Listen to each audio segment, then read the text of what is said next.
Heute sprechen wir über ein spannendes Thema, wie man auf Deutsch denkt und spricht. Möchtest du natürlich sprechen, ohne zu übersetzen, dann hör gut zu, denn dein Gehirn kann lernen, direkt in einer neuen Sprache zu denken. Ja, das ist möglich, auch wenn du Anfänger bist.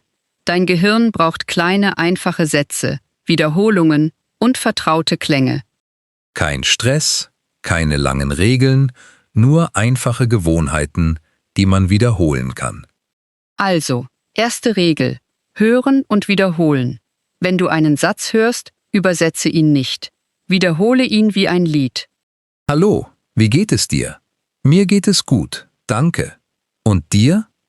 Siehst du, diese Sätze sind einfach, aber kraftvoll. Sie schaffen Verbindungen in deinem Gehirn und je mehr du sie wiederholst, desto mehr sagt dein Gehirn: Ah, das kenne ich, das ist Deutsch.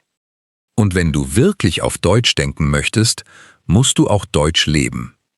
Schau dich um. Deine Tasse, die Tasse. Deine Hand, die Hand. Dein Haus, das Haus. Sag diese Wörter mehrmals in deinem Kopf. Ja, genau das ist Denken auf Deutsch. Es ist nicht schwierig. Du benutzt die Wörter deines Lebens jeden Tag. Wenn du trinkst, sag in deinem Kopf, ich trinke Wasser. Wenn du hinausgehst, denk: Ich gehe auf der Straße. Es ist einfach, aber magisch. Und vor allem, sprich mit deinem Herzen. Suche nicht nach Perfektion. Suche nach Verbindung. Deutsch ist nicht nur eine Sprache, es ist Musik, ein Gefühl. Genau. Und jetzt eine kleine Übung. Schließe für eine Sekunde die Augen. Stell dir vor, du bist in Berlin. Du gehst durch eine Straße, du siehst Cafés, Menschen sprechen und du hörst: Hallo, danke, wie geht's? Dein Gehirn hört die Klänge, die Rhythmen. Es ist wie ein Tanz. Und du, was fühlst du? Du kannst in deinem Kopf sagen: Ich bin glücklich, ich bin ruhig, ich mag diese Sprache. Bravo. Das ist der Anfang. Dein Gehirn beginnt, Wörter mit deinen Gefühlen zu verbinden. Das ist das Geheimnis, um ohne Übersetzen zu denken. Und jetzt wiederhole mit uns: Ich spreche Deutsch. Ich denke auf Deutsch. Ich mache jeden Tag Fortschritte. Siehst du, diese 3 Sätze sind kraftvoll. Sie sagen deinem Gehirn: Ich kann das. Und du kannst es. Nicht in einem Monat, nicht in einem Jahr. Du beginnst jetzt, heute. Also, deine Herausforderung des Tages: Wähle 5 einfache Sätze auf Deutsch. Sag sie jeden Morgen, jeden Abend, jeden Tag. Und schreibe in die Kommentare: Ich beginne heute auf Deutsch zu denken. Ja, denn auf Deutsch zu denken ist der erste Schritt, um auf Deutsch zu sprechen. Und im nächsten Teil werden wir dir erklären, wie dein Gehirn ganz natürlich lernt, ohne Übersetzen zu sprechen. Du wirst diesen Teil lieben. Er verändert alles. Du möchtest ohne Übersetzen sprechen, oder? Das ist der Traum aller Lernenden. Aber wie macht man das? Die Antwort ist einfach: Trainiere dein Gehirn wie einen Muskel. Ja, dein Gehirn liebt Wiederholung. Je öfter es ein Wort hört, desto schneller erkennt es es. Also, der erste Tipp ist: Wiederhole laut. Wenn du einen Satz auf Deutsch hörst, bleib nicht still. Wiederhole ihn, auch wenn es langsam ist, auch wenn du einen Fehler machst. Dein Gehirn lernt mit deiner Stimme. Zum Beispiel: Hör zu, ich heiße Maria, ich spreche Deutsch, ich lerne jeden Tag gern. Sag es jetzt mit uns. Noch einmal. Bravo. Siehst du, diese einfache Übung aktiviert mehrere Bereiche deines Gehirns. Hören, Gedächtnis, Aussprache, alles arbeitet zusammen. Und je mehr du sprichst, desto mehr schafft dein Gehirn Automatismen. Du musst nicht mehr übersetzen. Die Wörter kommen natürlich, wie ein Lied. Zweiter Tipp: Denke in Bildern. Wenn du ein Apfel hörst, stell dir einen echten Apfel vor. Nicht das Wort in deiner Sprache. Sieh das Bild in deinem Kopf. Ja, das ist ein sehr starkes Geheimnis, denn dein Gehirn versteht Bilder schneller als Wörter. Das ist der Schlüssel, um ohne Übersetzen zu sprechen. Schau, ich sage, die Sonne. Siehst du ein Bild? Einen großen, warmen, gelben Kreis. Dein Gehirn macht sofort die Verbindung. Und jetzt ein kleines Spiel. Ich sage ein Wort. Du stellst dir das Bild vor. Das Meer, der Kaffee, die Musik, das Lächeln, das Buch. Sehr gut. Du denkst schon auf Deutsch. 3. Tipp. Benutze jeden Tag dieselben Sätze. Dein Gehirn liebt Routine. Wähle deine magischen Sätze, die du oft sagst. Ich stehe auf. Ich trinke Kaffee. Ich gehe zur Arbeit. Ja. Und jedes Mal, wenn du etwas tust, sag es in deinem Kopf. Du gehst, sag, ich gehe. Du kochst, sag, ich koche. Und wenn du ein Wort nicht kennst, keine Panik. Benutze einfache Wörter. Sag, ich mache das oder das ist gut.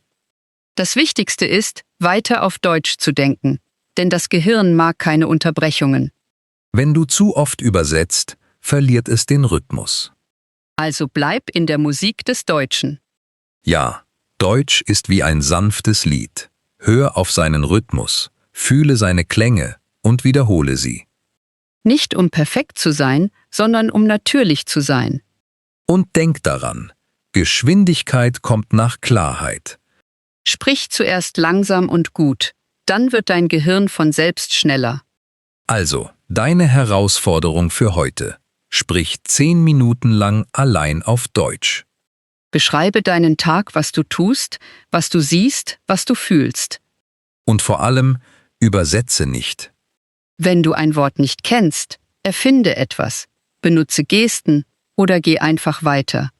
Das Wichtigste ist, dein Gehirn im Deutschmodus zu halten. Und schreibe in die Kommentare, ich spreche heute ohne Übersetzen.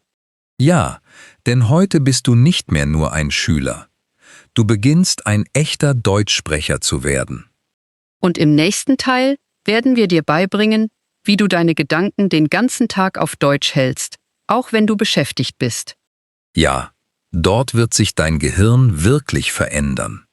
Verpass den nächsten Teil nicht. Dein Deutsch wird aufleuchten wie ein Licht. Möchtest du das wahre Geheimnis kennen, um auf Deutsch zu denken? Ganz einfach. Du musst dein Gehirn den ganzen Tag im Deutschmodus halten. Ja, sogar wenn du nicht lernst. Du brauchst keine Bücher und keinen Stift. Nur deinen Geist, deine Augen und ein wenig Aufmerksamkeit. Zum Beispiel morgens, wenn du aufwachst, denk sofort auf Deutsch. Sag in deinem Kopf, Guten Morgen, ich wache auf. Ich stehe auf. Ich werde Kaffee trinken. Ja, ersetze deine normalen Gedanken durch einfache Sätze auf Deutsch. Dein Gehirn wird anfangen, diese Sprache wie eine sanfte und natürliche Gewohnheit zu lieben. Und wenn du auf der Straße gehst, schau dich um und denk, da ist ein Auto. Ich sehe einen Baum. Heute ist schönes Wetter. Das ist Magie. Du musst nicht einmal sprechen, nur denken. Und dein Gehirn macht die Arbeit ohne Mühe. Du kannst auch ein bisschen auf Deutsch singen. Wähle ein einfaches Lied mit leichten Sätzen. Zum Beispiel, ich bin hier, ich lebe, ich lächle. Es ist nicht schlimm, wenn du Fehler machst. Das Ziel ist, die Sprache in deinem Kopf lebendig zu halten. Genau. Dein Gehirn lernt besser, wenn es Spaß hat. Also erschaffe eine kleine deutsche Welt um dich herum. Stell dein Handy auf Deutsch, schau dir die Menüs an und lies die kleinen Wörter, die du kennst. Ja, und wenn du ein Video oder eine Serie anschaust, zwing dich nicht, alles zu verstehen. Wähle nur ein Wort oder einen Satz, den du behalten möchtest. Zum Beispiel, das stimmt. Okay, ich verstehe. 3 kleine Wörter, aber dein Gehirn wird sie für immer behalten. Und weißt du was? Selbst wenn du müde bist, arbeitet dein Gehirn weiter. Am Abend, bevor du schläfst, sag einen einfachen Satz zu dir selbst. Ich lerne Deutsch. Ich mache jeden Tag Fortschritte. Ich denke auf Deutsch. Das ist eine schöne Art, den Tag zu beenden. Und dein Unterbewusstsein übt weiter, während du schläfst. Ja, das stimmt. Dein Gehirn liebt Beständigkeit. Ein bisschen jeden Tag, sogar nur 5 Minuten, ist besser als 2 Stunden einmal pro Woche. Also, deine Herausforderung des Tages. Sprich den ganzen Tag mit deinem Gehirn auf Deutsch. Wenn du etwas siehst, benenne es. Wenn du etwas tust, beschreibe es. Und schreibe in die Kommentare, mein Gehirn bleibt heute auf Deutsch. Ja, denn in diesem Moment lernst du nicht mehr nur. Du lebst wirklich auf Deutsch. Und im nächsten Teil werden wir dir erklären, wie du natürlicher sprechen kannst, ohne Stress und ohne Angst vor Fehlern. Ja, denn Denken ist gut, aber Sprechen ist noch besser. Also, du denkst schon ein bisschen auf Deutsch, aber jetzt musst du sprechen. Und oft kommt genau da die Angst, nicht wahr? Ja, viele Menschen haben Angst zu sprechen, Angst, einen Fehler zu machen, Angst, beurteilt zu werden. Aber weißt du was? Jeder macht Fehler, sogar deutsche Muttersprachler. Genau, ein Fehler ist kein Problem. Er ist ein Beweis dafür, dass du lernst, dass du vorankommst. Du sprichst, du experimentierst, du lebst die Sprache. Und das Geheimnis ist, deinen inneren Dialog zu verändern. Sag nicht mehr, ich spreche nicht gut. Sag, ich spreche mit Fortschritt. Jedes Wort ist ein Sieg. Ja, genau. Und wenn du einen Fehler machst, lächle, atme. Sag dir, das ist normal. Denn dein Gehirn lernt schneller, wenn du entspannt bist. Möchtest du einen Tipp? Bevor du sprichst, sag einen kleinen magischen Satz. Ich bin ruhig. Ich spreche langsam. Ich spreche mit Freude. Sag ihn jetzt mit uns. Noch einmal, ich bin ruhig. Ich spreche langsam. Ich spreche mit Freude. Das ist eine positive Bestätigung und dein Gehirn hört auf deine Worte. Ja, Worte haben Kraft. Wenn du sagst, ich kann, sucht dein Gehirn nach Lösungen. Wenn du sagst, ich kann nicht, stopp dein Gehirn. Also wähle immer positive Sätze. Zum Beispiel, ich kann verstehen, ich kann sprechen, ich kann lernen. Und denk daran, Deutsch ist kein Wettbewerb, es ist ein Gespräch. Niemand beurteilt dich. Die Menschen freuen sich oft, wenn sie hören, dass du ihre Sprache sprichst. Ja, und wenn du ein Wort nicht findest, sag einfach, wie sagt man? Das ist sehr natürlich. Und alle machen das. Genau. Sogar deutsche Muttersprachler sagen oft, wie soll ich das sagen? Oder ich suche das Wort. Du siehst, du bist nicht allein. Und je mehr du sprichst, desto mehr Selbstvertrauen gewinnst du. Dein Gehirn wird verstehen, dass Sprechen nicht gefährlich ist. Es ist nur ein Spiel, ein Abenteuer. Und wenn du üben möchtest, sprich allein. Ja, wirklich. Schau dich im Spiegel an und sag, hallo, ich heiße, heute werde ich bin glücklich. Das ist eine sehr effektive Methode. Du hörst deine Stimme, du übst die Aussprache und gewöhnst dich daran, dein Deutsch zu hören. Ja, und jeden Tag wirst du dich wohler fühlen. Nach und nach wird die Angst verschwinden. Also, deine Herausforderung des Tages. Sprich 2 Minuten lang auf Deutsch, sogar allein. Hör nicht auf. Atme, lächle, mach weiter. Und schreibe in die Kommentare, ich spreche heute mit Selbstvertrauen. Ja, denn mit Selbstvertrauen zu sprechen bedeutet nicht, perfekt zu sprechen. Es bedeutet, mit Freude und Mut zu sprechen. Und im nächsten Teil werden wir dir erklären, wie du besser hörst, damit du besser sprechen kannst.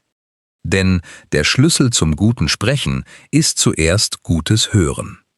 Möchtest du besser sprechen? Dann höre besser. Denn Sprechen beginnt mit Hören. Jedes Wort, das du hörst, speichert dein Gehirn, sogar ohne Anstrengung. Ja, dein Ohr ist wie eine Tür zur Sprache. Je mehr du hörst, desto mehr erkennt dein Ohr die Klänge, die Rhythmen, die Gefühle. Es ist wie ein Lied zu lernen. Wenn du einem deutschen Sprecher zuhörst, versuche nicht alles zu verstehen. Höre einfach auf die Musik des Deutschen. Hör auf den Ton, die Pausen, den Rhythmus. Ja, Deutsch besteht nicht nur aus Wörtern. Es ist eine Melodie. Hör zu. Wie geht es dir? Mir geht es gut, danke. Und dir? Hörst du es? Es ist weich, fließend, natürlich. Jetzt wiederhole mit uns. Wie geht es dir? Mir geht es gut, danke. Und dir? Noch einmal, schließe die Augen, höre deine Stimme und fühle den Klang in deinem Mund. Perfekt. Dein Gehirn lernt durch Wiederholung und es liebt Klänge. Also höre jeden Tag Deutsch, auch nur ein wenig. Ja, du kannst Podcasts hören, Lieder hören oder sogar mit deinem Handy sprechen. Du sagst einen Satz, hörst ihn dir an und wiederholst ihn. Und wenn du ein Gespräch hörst, versuche, die kleinen Wörter zu erkennen, die man oft sagt. Wirklich? Okay, das stimmt. Ich verstehe. Das sind magische Wörter des Alltagsdeutschen. Und wenn du Spaß haben willst, mach diese kleine Übung. Wähle ein kurzes Video auf Deutsch. Höre es einmal ohne Untertitel. Dann höre es noch einmal und wiederhole die Sätze laut. Du musst nicht alles verstehen, nur die Klänge nachahmen. Dein Ohr arbeitet, dein Gehirn gewöhnt sich daran und je mehr du hörst, desto mehr stellt dein Gehirn die Verbindung her. Ah, dieses Wort habe ich schon gehört. Es ist wie ein Licht, das angeht. Ja, und eines Tages, wenn jemand auf Deutsch mit dir spricht, wirst du ganz natürlich verstehen, ohne nachzudenken. Das ist die Kraft des regelmäßigen Hörens. Aber Achtung, aktives Hören, nicht passives Hören. Wenn du hörst, sei präsent. Wiederhole, imitiere, fühle die Wörter. Es ist wie ein Spiel, nicht wie eine Lektion. Genau. Und um dir zu helfen, hier sind 3 Sätze, die du jeden Tag üben kannst. Ich höre zu und ich verstehe. Ich höre zu und ich wiederhole. Ich höre zu und ich mache Fortschritte. Sag sie mit uns. Ich höre zu und ich verstehe. Ich höre zu und ich wiederhole. Ich höre zu und ich mache Fortschritte. Super. Du siehst, diese einfachen Sätze trainieren dein Gehirn, konzentriert zu bleiben. Also, deine Herausforderung des Tages. Höre heute 5 Minuten Deutsch. Irgendetwas. Ein Lied, ein Podcast, ein Video Und wiederhole mindestens 3 Sätze laut. und schreibe in die Kommentare, ich höre zu und spreche jeden Tag besser. Ja, denn wenn du Deutsch hörst, trittst du in seinen Rhythmus ein und nach wird es deine zweite innere Musik. Und im nächsten Teil erklären wir dir, wie du deine 100% deutsche Umgebung zu Hause erschaffst. Ja, damit du auch ohne zu reisen jeden Tag ein bisschen wie in Deutschland lebst. Möchtest du schneller Fortschritte machen? Dann erschaffe deine kleine deutsche Welt um dich herum. Du musst nicht nach Berlin fahren, um auf Deutsch zu leben. Du kannst es jeden Tag zu Hause tun. Ja, dein Gehirn lernt besser, wenn es Deutsch oft sieht, hört und liest. Es ist wie in einem kleinen deutschen Universum zu leben, sogar zu Hause. Fang zuerst mit deinem Handy an. Stell es auf Deutsch. Schau dir die Wörter an. Einstellungen, Nachricht, Anruf, Fotos. Dein Gehirn sieht sie jeden Tag und behält sie natürlich. Dann ändere die Namen der Gegenstände in deinem Haus. Klebe kleine Zettel mit deutschen Wörtern darauf. Die Tür, der Tisch, der Spiegel, das Bett. Jedes Mal, wenn du sie ansiehst, lies sie laut. Ja, und am Anfang macht es Spaß. Du gehst durch dein Haus und siehst überall Wörter. Es ist wie ein kleines Spiel. Und wenn du kochst, denke auf Deutsch. Sag, ich schneide das Brot, ich bereite das Mittagessen vor, ich trinke Kaffee. Diese kleinen Sätze verändern alles. Dein Gehirn verbindet Handlungen mit Wörtern. Und wenn du weitergehen möchtest, schau dir jeden Tag kurze Videos auf Deutsch an. Du musst nicht alles verstehen. Wichtig ist, zuzuhören und vertraute Klänge zu erkennen. Du kannst auch einen Podcast hören, während du gehst, oder deutsche Musik abspielen, während du kochst. Dein Ohr gewöhnt sich ohne Anstrengung an den Klang. Und weißt du was? Schon 5 Minuten Lesen pro Tag sind riesig. Lies einen Satz auf einer Webseite, auf einem Plakat, auf einem Etikett. Dein Gehirn liebt tägliche Wiederholung. Und damit das alles Spaß macht, wähle Dinge, die du magst. Wenn du kochen magst, schau ein deutsches Rezeptvideo. Wenn du Mode magst, folge deutschen Accounts auf Instagram. Verbinde die Sprache mit deiner Freude. Ja, denn Deutsch sollte keine Pflicht sein. Es sollte zu einer natürlichen, angenehmen, täglichen Gewohnheit werden. Und um dir zu helfen, hier sind 3 kleine Routinen, die du ab heute ausprobieren kannst. 1. Höre morgens 1 Minute Deutsch. 2. Lies tagsüber einen Satz auf Deutsch. 3. Sprich abends einen Satz auf Deutsch. Einfach, oder? 3 kleine Schritte, aber eine große Veränderung für dein Gehirn. Und wenn du noch tiefer eintauchen möchtest, versuche, sogar dann auf Deutsch zu denken, wenn du allein bist. Zum Beispiel, ich gehe spazieren, ich räume mein Zimmer auf, ich bin müde, ich gehe schlafen. Nach und nach wird dein Gehirn keinen Unterschied mehr zwischen deiner Sprache und Deutsch machen. Deutsch wird ein natürlicher Teil von dir. Also, deine Herausforderung des Tages: Erschaffe deine deutsche Ecke zu Hause. Einen Ort mit einem Buch, einem Heft, einer Kerze oder einer Tasse Kaffee. Deinen besonderen Raum, um auf Deutsch zu denken. Und schreibe in die Kommentare, mein Raum ist bereit. Ja, denn eine Sprache zu lernen bedeutet nicht nur zu lernen, Es bedeutet, diese Sprache zu leben, zu atmen und zu fühlen. und im nächsten Teil bringen wir dir bei, wie du natürlicher mit anderen sprechen kannst, ohne Stress und mit Freude. Ja, denn die beste Art zu lernen ist, dein Deutsch mit anderen Menschen zu teilen. Du denkst auf Deutsch, du hörst zu, du wiederholst, aber jetzt musst du mit anderen sprechen. Denn allein zu sprechen ist gut, aber mit jemandem zu sprechen ist magisch. Ja, wenn du mit einer anderen Person sprichst, wacht dein Gehirn auf. Es sucht nach Wörtern, es reagiert, es passt sich an. Genau dort lernst du am schnellsten. Aber oft sagst du dir, und wenn ich mich irre und wenn ich es nicht verstehe? Dann hör gut zu. Jeder macht Fehler, sogar deutsche Muttersprachler.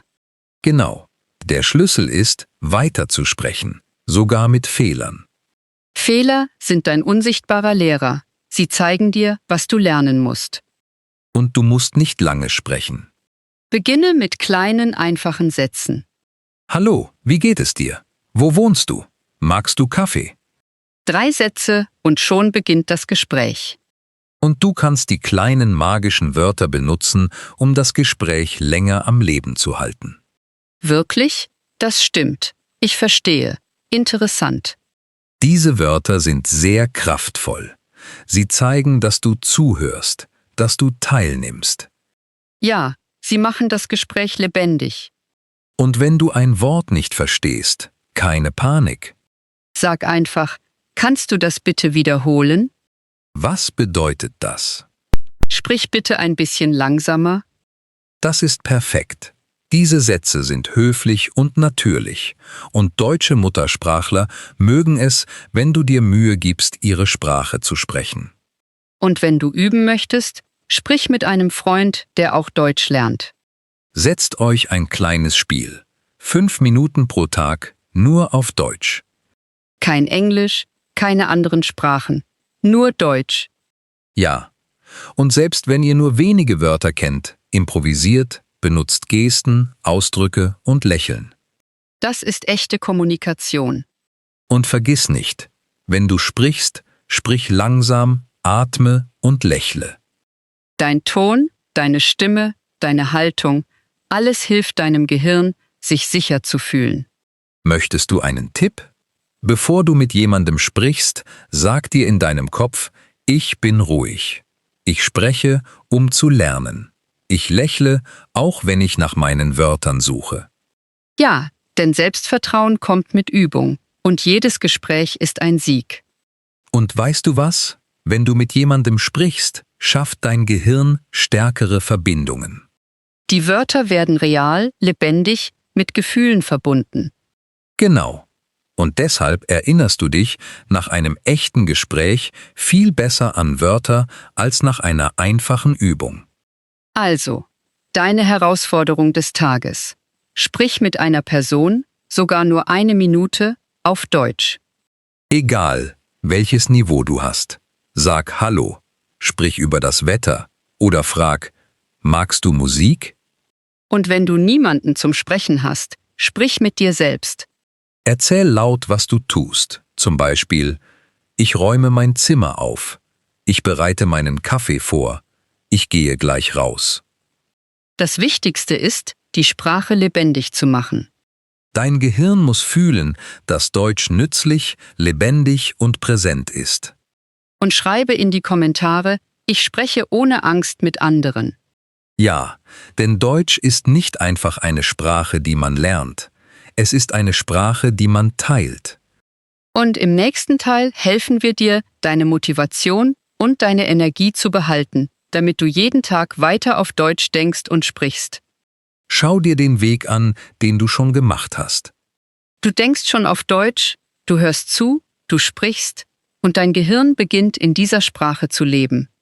Ja, denk daran, du musst nicht perfekt sein. Du musst nur beständig sein. Jeden Tag ein kleiner Schritt und dein Deutsch wird stärker. Jedes Wort, das du sagst, jeder Satz, den du wiederholst, ist wie ein Samen, den du pflanzt.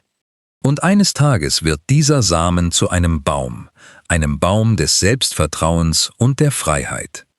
Ja, Deutsch ist nicht nur eine Sprache, es ist eine neue Art, die Welt zu sehen. Wenn du Hallo sagst, lächelst du anders. Wenn du Danke sagst, fühlst du die Sanftheit des Wortes. Und was du hier tust, ist nicht Lernen wie in der Schule. Es ist Lernen mit deinem Herzen, mit deinem Leben. Du baust ein neues Ich auf. Offener, neugieriger, selbstbewusster. Und vergiss nie, jeder Fehler ist ein Beweis dafür, dass du vorankommst. Also verurteile dich nicht. Sei stolz auf dich.